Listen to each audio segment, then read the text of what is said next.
earlier that you bring out the best in me. You make me work uh, a message that is current and that is something that I hope will make you think and inspire you. And, it brings great joy to my life here to have you to speak to. I don't speak as much anymore because I'm working as hard as I can just to make ends meet. And I do love my job that I have right now, just working in a grocery store right on this little island where I live and feeling like a part of that family. Like it is a family, it's a community. And I'm constantly ministering to the young people that I work with and the elders that I work with who are like me, just trying to make ends meet. And it's been such a blessing. Like last week, one day, someone, I have no idea even their name, a really big, large, muscular man. And he, I think, is like a construction worker and immigrant, made me a bracelet, and then another person, pushing a cart like he could barely walk, left me chocolate, like there's just this sense of love. And there are times when someone can't make ends meet. Like yesterday, this was happening. Like the guy just didn't have enough change, and he was a security worker for the concert across the street, and he was really in a hurry. And the guy just handed me a $5 bill because he didn't need much and said, "Just pay for that guy, will you?" And it's that spirit of love and community that you have, and that I see at the work that I'm doing right now. That is just, gives me hope for humanity. So I hope that little video reminded you of two things: the power of the voice, the vibration of a human being to uplift and inspire. When you hear the voice of your beloved, like if you haven't talked to someone you really love in a long time and they call you, don't you start to feel better?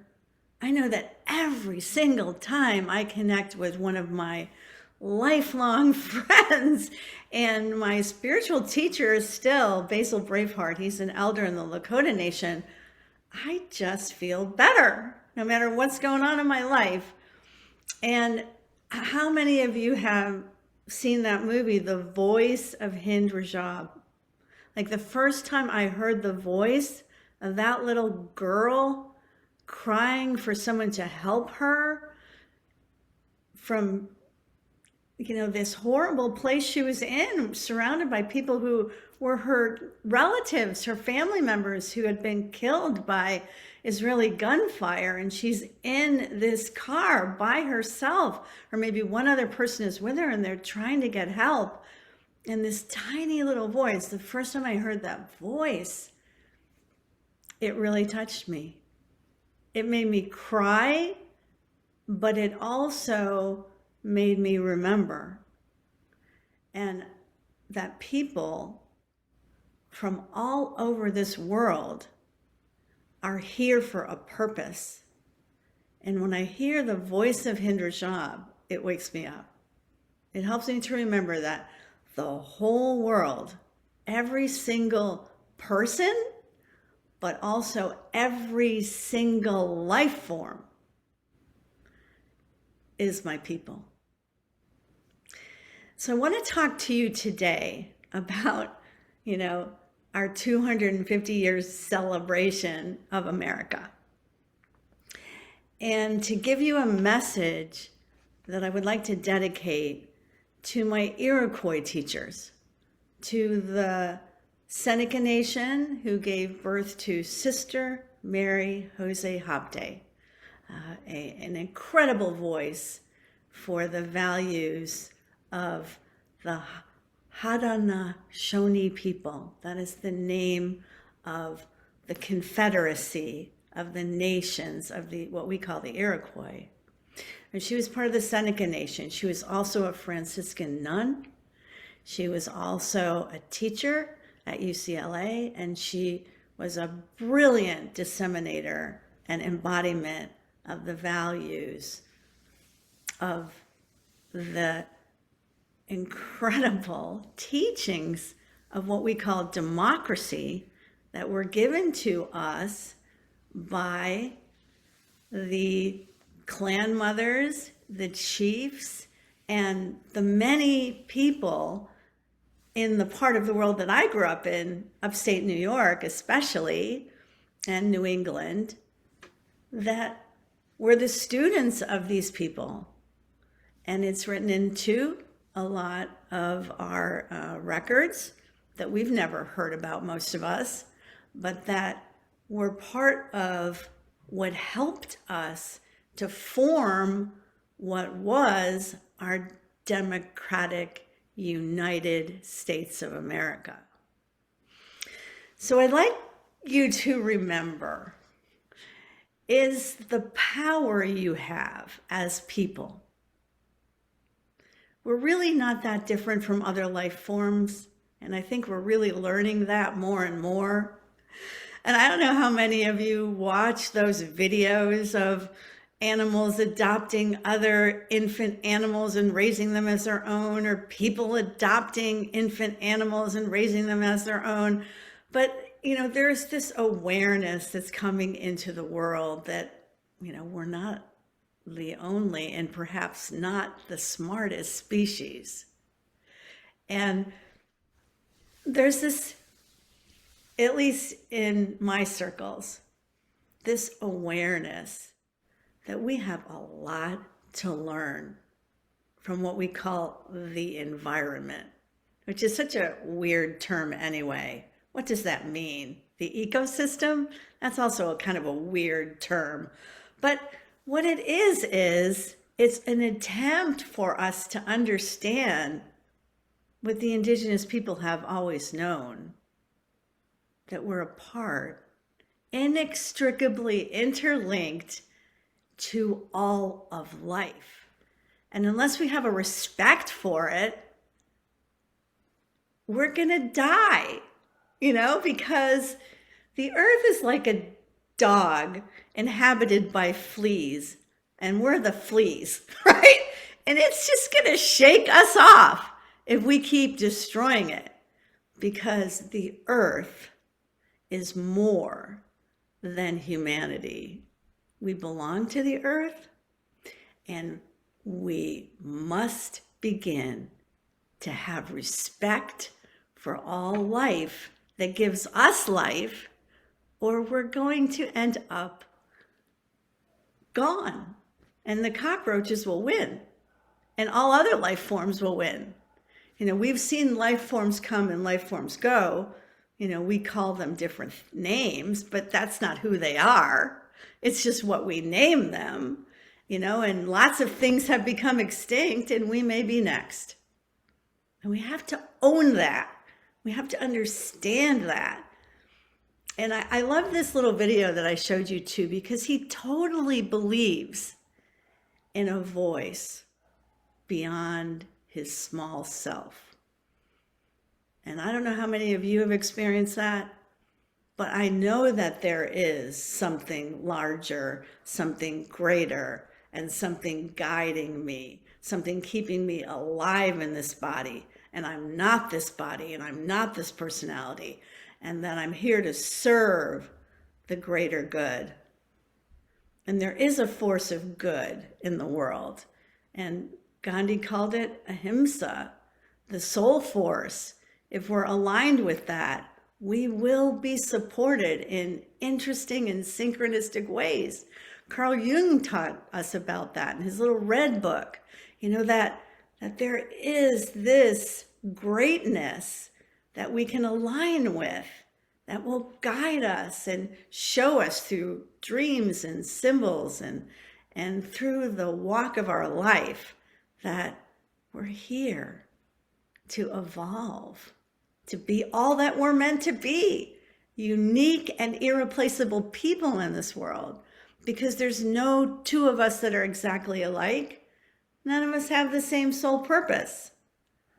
but we can align with people who, like us, share a similar vision of peace. This is very important, to be with people of peace right now, because there have been peacekeepers and teachers of peace that have come throughout the centuries to help human beings to evolve. Chief Orrin Lyons, if you are interested in learning more about this, because I cannot disseminate all this information in such a short amount of time, but if you want to go deeper into the teachings, Chief Orrin Lyons talks a lot about it.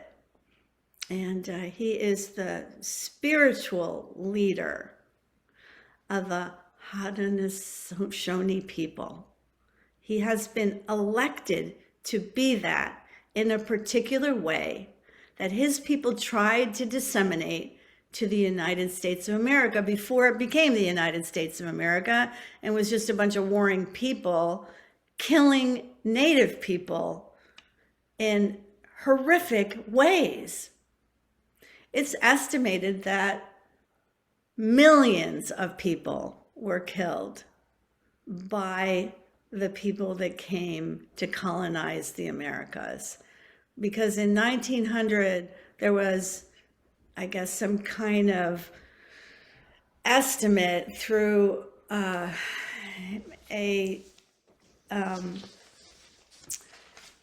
gathering of statistics throughout the territories, that there were only 250,000 indigenous people of all the tribes in the United States of America left. And it is believed that Columbus alone decimated 1.2 million natives, and many of them died on the way to other places on slave ships, but many of them also died in horrific ways by massacres. And we're seeing similar things happen all over the world right now. We just get to see them, which they've been happening for thousands of years. The probably worst of these colonial occupations came from the Roman Catholic Church and the Christian, belief in this doctrine that it's called the doctrine of discovery, that if you just put your flag on a piece of land and those people aren't Christian, it's yours. And there was so much piracy and so much savagery that went into the colonization of the Americas. So it's important for us to understand this hidden history and to understand how, to survive, we have to understand the values that were attempted to be disseminated to us by the Iroquois people. And for me, that will help us because I know that the people I'm with today are people of peace, right? I know that we want and we stand for, as Unitarians and Universalists, and I hope as unity people, although sometimes I question whether there's anything about this denomination that I was ordained in that is about justice or peace at all, except just through words.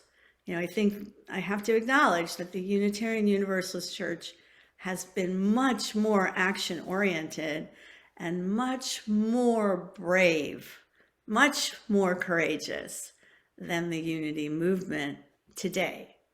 I think in the beginning, we were all brave, and especially the founders of Unity were very brave.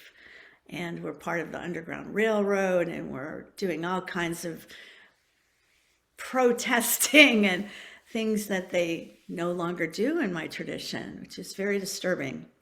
But anyway, the Iroquois, we would not have probably the vote as women without them. And there's a history there that needs to be explored as well.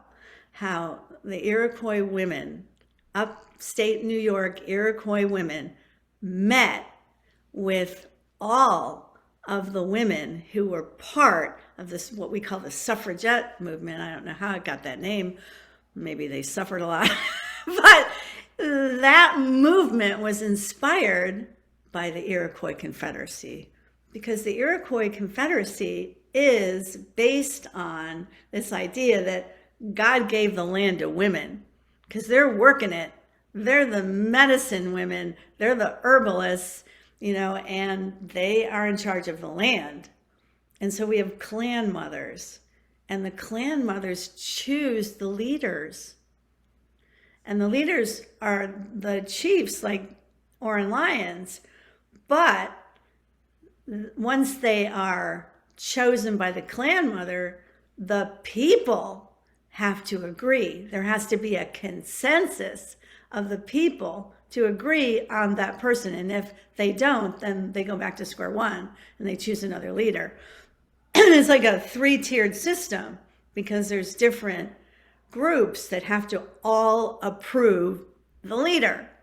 And then it goes to the next nation and they have to approve the leader, and they have their own, the leaders have their own partners, and those have to be approved as well. And so in the end, it is the people that elect and confirm and determine who the leaders of the nations are, which means to us the states, and the leader of the Confederacy, which would be the United States of America. There was a covenant made between the United States of America and the Haudenosaunee people, which are an independent nation. You may not know that. They don't vote. We don't vote in their elections either. So they are an independent nation that taught us these things, and we entered into a covenant with them. And it was based on them teaching us the 3 links of what they call the covenant of the chain of peace. And the first link is peace itself, that there has to be harmony between people. That is the number 1 goal of this covenant, that without peace, there cannot be equity. And they go hand in hand, because they're a chain link. And, equity means justice. It means equality. It means everybody gets a say.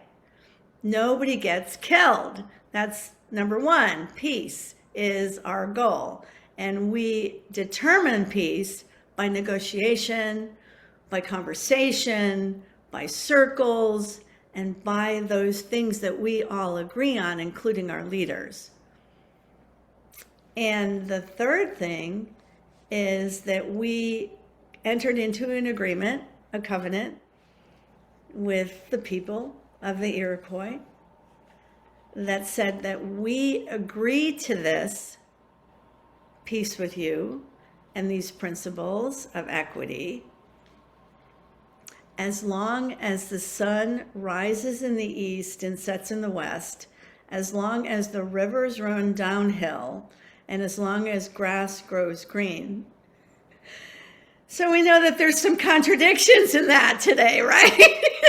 The sun does rise and set, but it depends where you stand, whether it's rising in the east. If you go to those nations that we now call Africa and Asia, we used to call the Middle East, and you ask them, does the sun rise in the east? They'll just kind of shake their head, or where does the sun rise? And they'll just what direction? I had my compass one time. What direction does the sun rise? They'll just kind of walk away because it's very confusing. It's over there, and it really does depend on where you're standing. And our rivers If you were to go to the Jordan River today, in some places, it doesn't run at all. You can't baptize people in the Jordan River anymore because Israel has dammed certain parts of it, so it all flows to Israel. And it's dry in Jordan, where Jesus was baptized. It's crazy. So, as long as the grass grows green, like if we have any of it in some places, it's completely brown or gone, so we can question the covenant. But the sun still rises and sets. So we do have some responsibility there. However, the bottom line is, right now, we have to transform our values in this country. Because if we do not, we probably will be like the fleas. Because we are destroying the earth itself. And as some of you who were at the Earth's Greatest Enemy film that we premiered here at UU, it is clear that there is a direct relationship between war and the destruction of the living earth. And there's a direct relationship between capitalism and the corporations who run the world now and disrespect for every living creature, including us, humans. There is no equity, there is no peace in the way that our government and our world is currently being organized. And so we have to change that. That's what we must do. We must find a way to find leaders who embody the values that this country actually was founded on, not the history that we have been fed. And one of the ways that we can do that the peacekeeper taught us, and the peacekeeper was a person that wasn't named in this tradition, but a person that came over many thousands of years to teach democracy. Because democracy wasn't something that was easy for people to embody. Now, even in the beginning, it was hard for people to share. There are stories that the Iroquois tell about, just teaching a warrior to go out and hang a piece of meat for some stranger that needed it that would come by, and going back to the villages and feeding the children and the elders first before themselves was not an easy task, because they were not raised that way prior to this mission to bring peace and teach peace and harmony and equity to the people of earth, and respect for all life to the people of earth. And we're learning, aren't we, about the impact of one animal being put back into an environment. There's all these stories about, how people killed off the wolves, and then the wolf was put back into the environment, of a national park, and then everything else became more healthy. Everything else worked more harmoniously because every single life matters. Black lives matter, yellow lives matter, green lives matter, humans matter, dolphins matter, whales matter, everything matters. I've been reading stories about horses that were placed into a desert and made the desert bloom, because their feet, broke up the soil, and then the water started to flow in certain places. And so we cannot underestimate the power of the living earth to regenerate itself. And we may not have that much longer to cooperate with it. Kennedy understood. He is the last and perhaps the only president who really understood Pax Americana is not the answer, that it is peace for the whole world. One of the last talks he ever gave, and you can look it up, Kennedy's peace talk, is a talk that's never been given again. It's a talk that was never given before. And he was schooled by the Haudenosaunee to understand this and what it means to be a democracy. And he was killed shortly after that. So I want you to entertain the question, because your mind matters. The question is, this is the next day. This is the next day of your life and the next 250 years for our country. So what would you do? What can you see for our country? Because this is very, very important. As you think, so you become. Thoughts held in mind reproduce after their kind and form tracks in our brain that make it easier for us to think and feel that way. And that's what all the PSYOPs people know. The more that we are imploded with all these negative images of war and just horrific barbarity and cruelty, the worst of humanity. You know, Trump saying Israel has gone too far. I wanted to slap him. Like, what? That's all you can say? They've gone too far? What? All those kids that are being killed every single day, that's what you say? They've gone too far?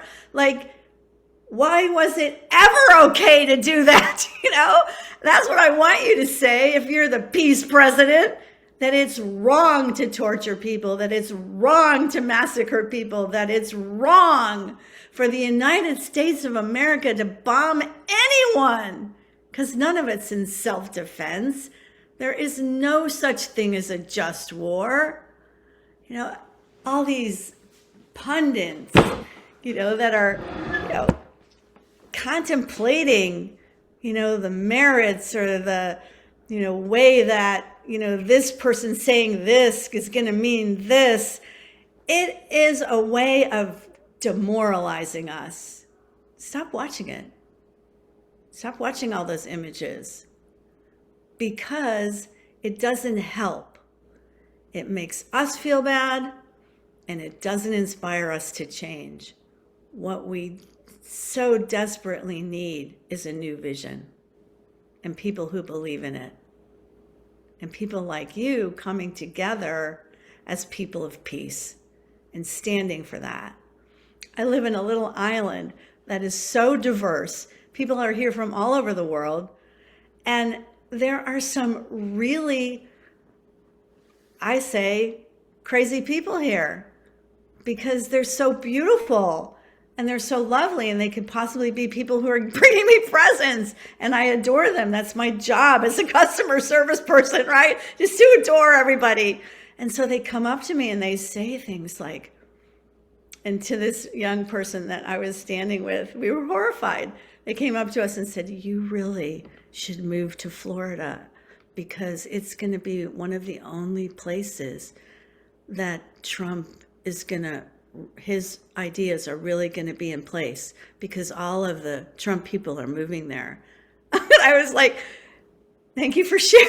I was like completely horrified, you know, not that I am thinking or believing that Trump is the answer or that he is the Antichrist. He may have those qualities, but it isn't going to change by just putting another politician in there.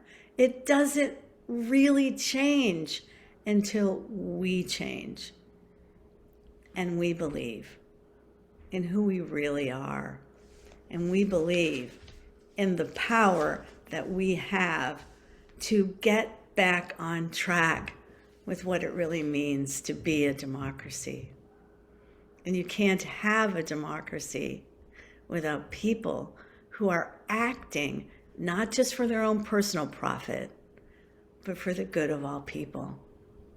And for people who understand really, like Martin Luther King said, unless it's justice for all, it's not justice at all. That's my paraphrase, but it's our collective purpose right now to stand against collective punishment. That is just absurd. It is an absurd, primitive concept. Israel must be stopped. And occupation must be stopped. Everyone must be freed, whether they're in the Sudan being killed by us for diamonds and minerals we need for our cell phones, whether it's in any of those countries in Africa that we've destroyed because they attempted to become democratic, whether it's because of all of the bombs that we have sent to Israel to kill Palestinians, all of those places that are being bombed now that we have bases in, we need to beat those swords into plowshares. We need to answer the call. In whatever way our unique and individual lives are called to do, we need to answer the call, or we're just going to be dead fleas. And we don't want that. We have a short window to change that. Thank you for having me here today, and I look forward to your questions and comments.